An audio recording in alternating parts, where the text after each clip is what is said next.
Welcome to Tartarian Tales 61, and I got a good one here, a great old school description of Vasily Blazhenoy, Saint Basil the Blessed in Moscow.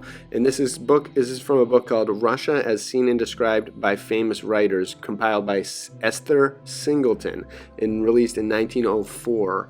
And it's got some old writings, and this one that I am going to read you is about this Vasily Blazhenoy and by Théophile Gautier. So it is a cool description of what he encountered when he went there. And this says Russia as seen by famous writers, but if you're looking at an old building that you're not sure about the origin, like we all are, we're all theorizing that these aren't Russian origin, it's something beyond that because these buildings are so massive and amazing. So it's kind of like Tartarian or mysterious Russia by famous authors. So I think this will be pretty interesting. I read some of it and I thought it was really great, very cool, very descriptive of the area around this at this particular time, which I think is really interesting and holds the key to some cool ideas and imagination that I'd like to express and show you all. So definitely check out the book below. There's a lot more to this as well. A lot of other chapters have some incredible descriptions of this time that we are so curious about. So here is one little piece of that. And here we go. On page 124.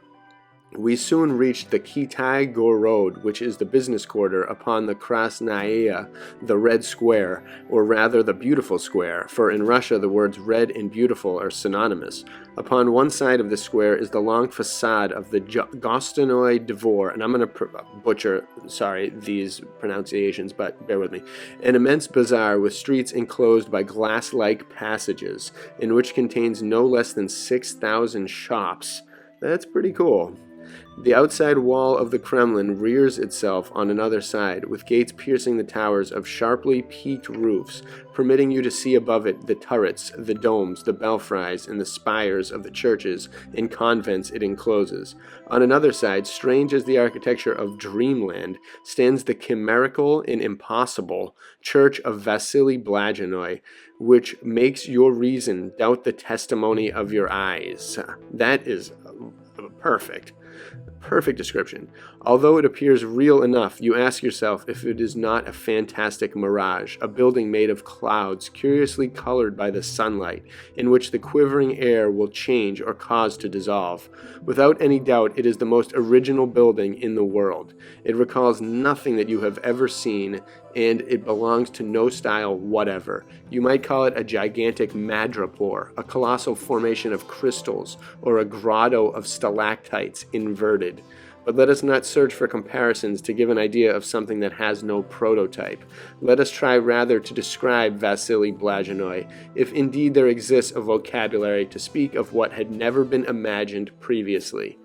There is a legend about Vasily Blazhenoy which is probably not true, but which nevertheless expresses with strength in poetry the sense of wondering stupefaction felt at the semi-barbarous period when that singular edifice, so remote from all architectural traditions, was erected. Ivan the Terrible had this cathedral built as a thank offering for the conquest of Kazan, and when it was finished, he found it so beautiful, wonderful, and astounding that he ordered the architect's eyes to be put out. They say he was an Italian, so that he could never erect anything similar. According to another version of the same legend, the Tsar asked the originator of this church if he could not erect a still more beautiful one, and upon his reply in the affirmative that he could erect a more beautiful one, he cut off his head so that Vasily Blazhenoy might remain unrivaled forever. A more flattering exhibition of jealous cruelty cannot be imagined, but this Ivan the Terrible was at bottom a true artist and a passionate dilettante. With such ferocity in matters of art is more pleasing to me than indifference. Imagine on a kind of platform which lifts the base from the ground, the most peculiar, the most incomprehensible, the most prodigious heaping up of large and little cabins, outside stairways, galleries with arcades and unexpected hiding places and projections, unsymmetrical porches, chapels in juxtaposition, windows pierced in the walls at haphazard, indescribable forms in a rounding out of the interior arrangement, as if the architect, seated in the center of his work, had produced a building by thrusting it out from him. From the roof of this church, which might be taken for a Hindu, Chinese, or Tibetan pagoda, there springs a forest of belfries of the strangest taste, fantastic beyond anything else in the world. Tartarian. The one in the center, the tallest and most massive, shows 3 or 4 stories from base to spire. First come little columns and toothed string courses, then come some pilasters framing long mullioned windows, then a series of blank arches like scales overlapping one another, and on the sides of the spire wart-like ornaments outlining each spire, the whole terminated by a lantern surmounted by an inverted golden bulb bearing on its tip the Russian cross.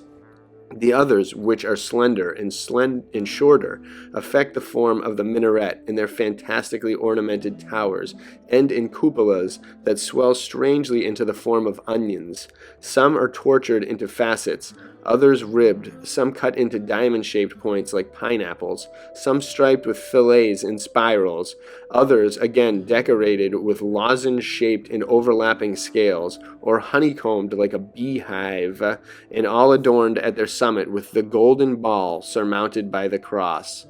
What adds still more to the fantastic effect of Vasily Blazhenoi is that it is colored with the most incongruous tones, which nevertheless produce a harmonious effect that charms the eye. Red, blue, apple green, and yellow meet here in all portions of the building. Columns, capitals, arches, and ornaments are painted with startling shades which give a strong relief. On the plain, spaces of rare occurrence, they have simulated divisions or panels framing pots of flowers, rose windows, wreathing vines, and chimeras. The domes of the bell towers are decorated with colored designs that recall the patterns of India shawls, and displayed thus on the roofs of the church, they recall the kiosks of the sultans. The same fantastic genius presided over the plan and ornamentation of the interior. The first chapel, which is very low and in which a few lamps glimmer, resembles a golden cavern. Unexpected stars throw their rays across the dusky shadows and make the stiff images of the Greek saints stand out like phantoms. The mosaics of St. Mark's in Venice alone can give an approximate idea of the effect of this astonishing richness. At the back, the iconostase looms up in the twilight, shot through with rays like a golden and jeweled wall between the faithful and the priests of the sanctuary. Vasily Blazhenoi does not present, like other churches, a simple interior composed of several naves communicating and cut at certain points of intersection after the laws of the rites followed in the temple.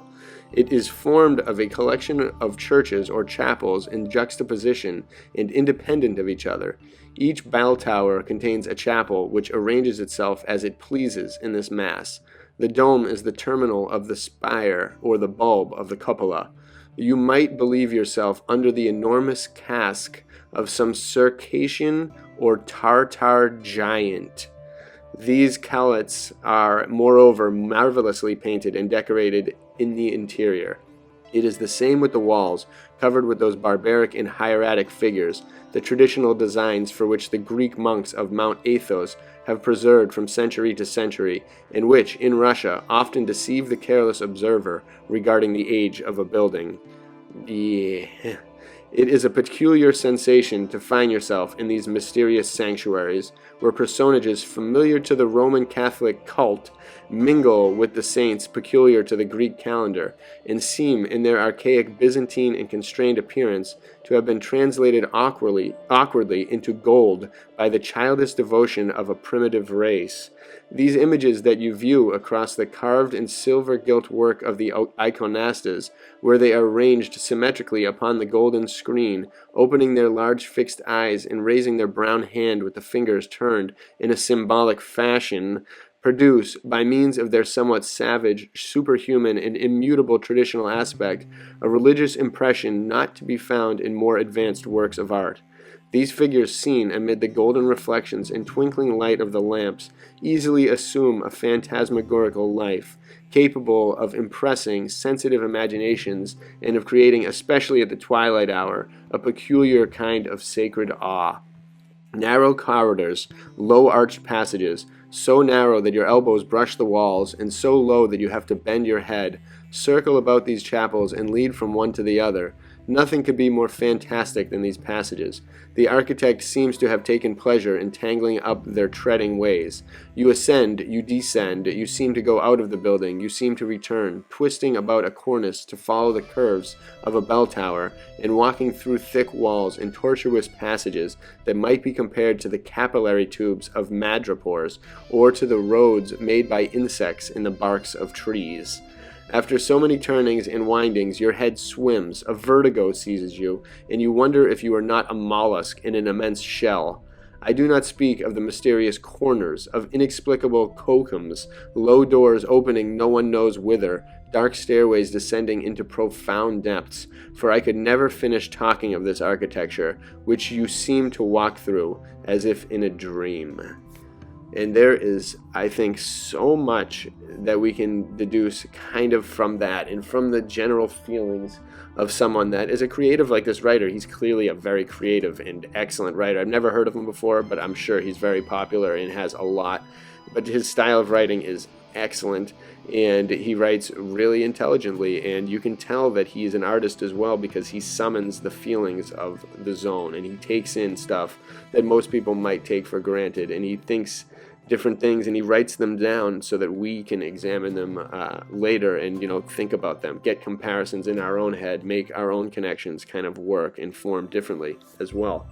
So very unique, and wow, this building, to go in it, it must be incredible. And they say there's was it built by giants, was it built by ancient people, was it built by someone that we don't really know about? They have different small corridors that the people could barely fit through, so that's one factor that maybe, but that could also be like the laundry chute or the trash chute of something, or the something else, the air vent of something, of some other kind of creation. So we don't really know that those were what they are. So it could be, again, every possibility is out there for the creation of some of these buildings. And whether this building or other buildings, I like how they say they go down to fathomless depths. There's underground aspects of them that they have no idea about where those go.